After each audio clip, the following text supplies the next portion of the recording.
Il ne faut pas se fier aux apparences. Ce n'est pas parce que la graine de moutarde est la plus petite de toutes les semences qu'elle ne devient pas un grand arbre.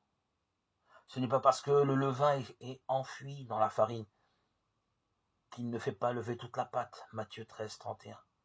Ainsi en est-il de la puissance du royaume de Dieu. Voici que je fais une chose nouvelle, elle germe déjà, ne la voyez-vous pas? Isaïe 43, 19. L'amour prend patience, affirme l'apôtre Paul, 1 Corinthiens 13, 4.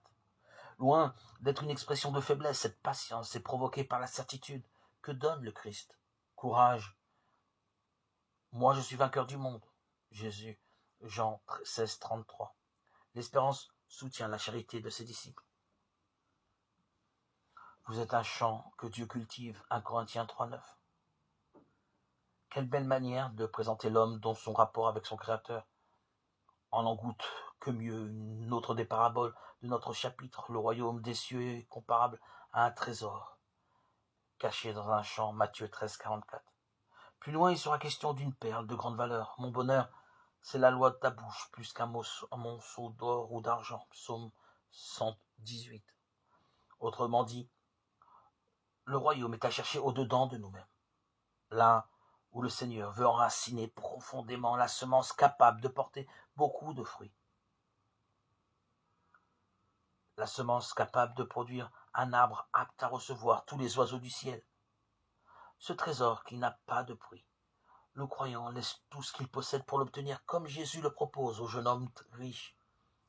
Si tu veux être parfait, va, vends ce que tu possèdes, donne-le aux pauvres, et tu auras un trésor dans les cieux. Matthieu 19, 21. Avez-vous compris tout cela? Matthieu 13, 51.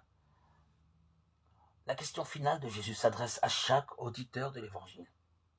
Ce n'est pas simplement une question de compréhension intellectuelle d'un texte, mais de l'intelligence spirituelle de la parole de vie. Elle s'obtient à la lumière de l'esprit, dans la prière, la méditation. Elle nous conduit à devenir acteurs de la divine miséricorde. Ainsi la parole fait-elle ce qu'elle dit.